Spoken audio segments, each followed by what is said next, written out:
Where are we going in 2021? We're going to talk about that today. Hello, I'm Kathleen Petticord. I'm Leif Simon. Welcome to a new episode of our Live and Invest Overseas podcast. As we count down to the end of 2020 and begin to look forward to 2021, Leif and I have been making some plans. Where, dear, would you most like to go in the new year? If you had all the time and opportunity in the world, where would you go? Well, I'm assuming planes are going there. So, Of course, we're all looking forward to going somewhere in 2021 with all the restrictions in 2020. Kathy and I were lucky to be able to go to the States for a while and help my mother with some things on our house, and then come back to Paris for the holidays. We'll be back in Panama in January. But beyond that, two places that have been on my list for a long time to visit are Northern Cyprus and Malta.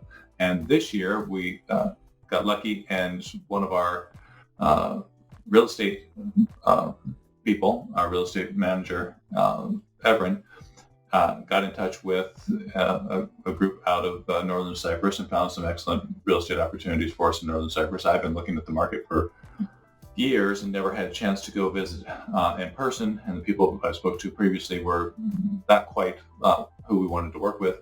This group is great, and I'm looking forward to going to visit not only Northern Cyprus, but Cyprus itself. Right. And the distinction has to be always made. Cyprus is an EU country.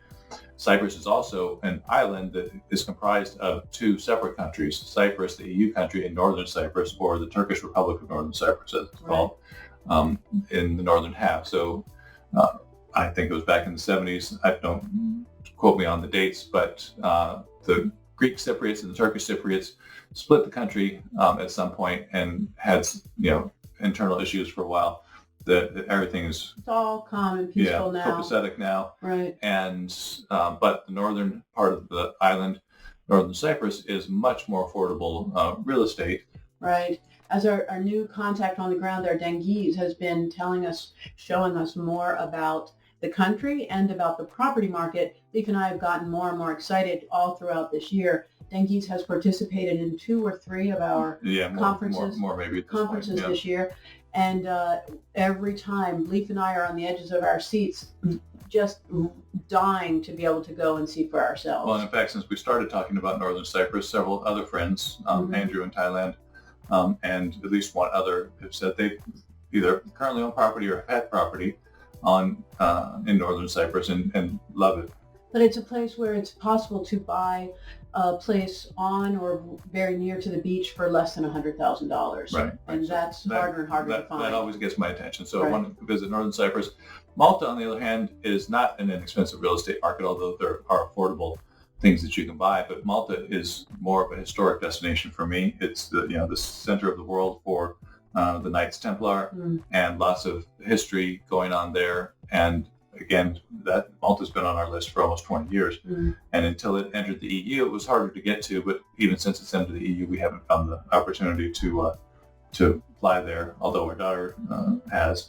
For her honeymoon. Right. Our daughter and son-in-law took their honeymoon there and loved it. So Malta's on my list specifically for this year. And if we're going to Northern Cyprus, I want to go back to Turkey and look at some things as well. Right. We went to Turkey on our honeymoon, and then we've been back twice since. Twice since. And I would like to return as well. I would very much like to go to Jerusalem this year and Petra. Those are 2 places that have been on my travel wish list for some years. And I don't know if 2021 will be the year we'll be able to make that happen or not. But our list is always grander than time allows for in a typical year. Then if we think more practically, where will we be spending time in the new year? We know we'll be back to Portugal. Right. We have a Portugal conference in April, assuming that everything's fine for people to fly there. Right. But additionally, I've been looking for farmland there to replace the apartment that we sold at the end of 2019, which seemed to be very serendipitous Good timing. And to just find a small farm to do a small project in Portugal with our friends there. Well, you have a big idea about, speaking of buying some land and farming, to do with trees. Well, Leif goes around saying, I want to plant 1 million trees. I want to plant 1 million trees. And the group we work with in Colombia has been doing timber projects now since we asked them to start looking into it. I think the first one was in 2000. I want to say 2016, but at least 4 or 5 years. And with the Colombian peso relatively weak right now due to COVID, the land prices for buying the land in the area where they do the trees is about the same in dollar terms as it was 4 or 5 years ago.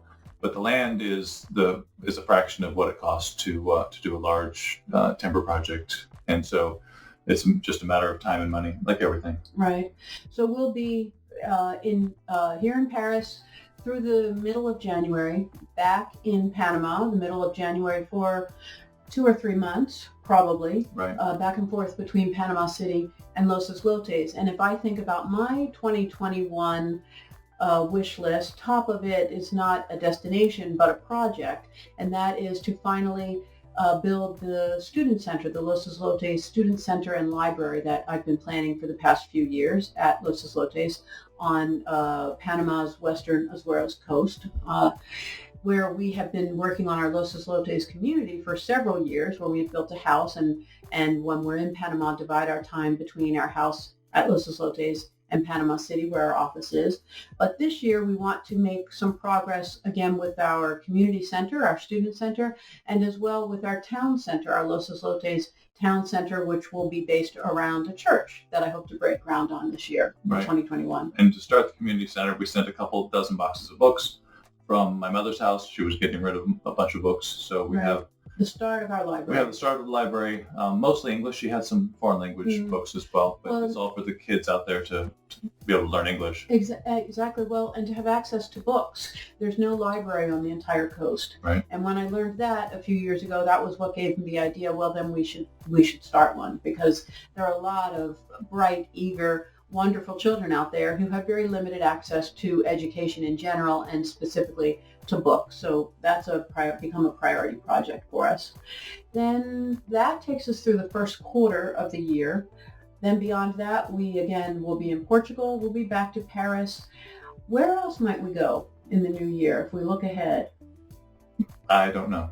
Okay, fair enough. That's a long. Well, that's especially in That's the a long current list, climate. and my list doesn't take us through the first quarter. Getting back to Panama takes us through the first quarter. So I'm guessing that we won't make it to. Once we're back on this side of the world for the Portugal conference in April, again, assuming that this part of the world is fairly open, Right.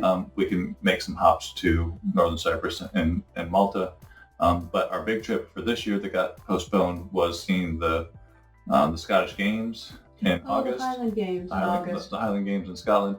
And I'm going to guess that maybe, assuming with the vaccine coming out now, that those will be on. So maybe in August we can spend a weekend in Scotland. Right, that was an idea. You know, we have this private network group. It's a small group of people who we travel with. And we take at least one big trip a year, not this year, of Not course. this year, unfortunately. But historically, the past few years that we've had this little group, this little community, we've taken 1 or 2 big trips together each year. And this year was to be the Highland Games. Maybe we can slot that in for 2021.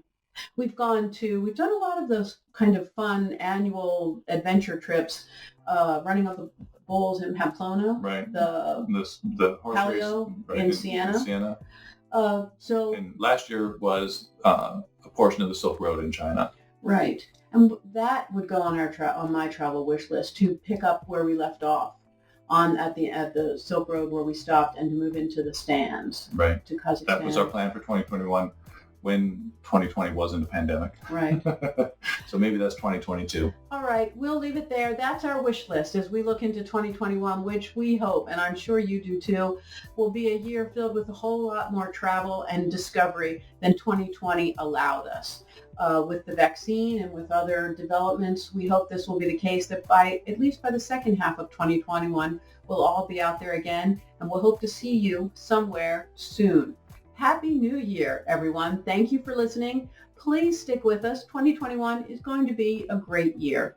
Thank you. Happy New Year, everyone.